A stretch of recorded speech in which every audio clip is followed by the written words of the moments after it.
50 kilo weight உள்ள ஒரு மூட்டை. அந்த காலத்துல அதை அப்படியே அலட்சியமா அப்படி தூக்கி தோல்ல தூக்குவாங்க. 100 கிலோ 200 கிலோ வெயிட் முடியுமா? அப்படி ஒரே ஒரு சயின்டிஸ்ட் ஒன்று கண்டுபிடிச்சான். என்ன தெரியுங்களா?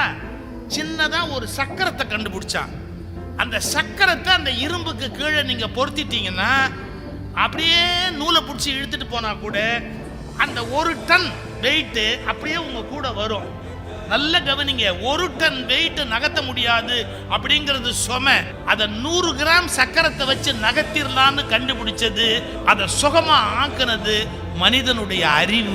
இவ்வளவு கஷ்டத்தை எவ்வளவு எளிமையா மாத்தலாம் அப்படின்னு யோசிக்கிறான். அப்ப மனித வாழ்க்கையினுடைய நோக்கம் என்ன நினைக்கிறீங்க? மனித வாழ்வினுடைய நோக்கமே எப்படின்னு கேட்டா, என்னுடைய சுமைகளை சுகமாக்குவது போல் உலகத்தில் இருக்கிற எல்லாருடைய சுமைகளையும் சுகமாக ஆக்குவது.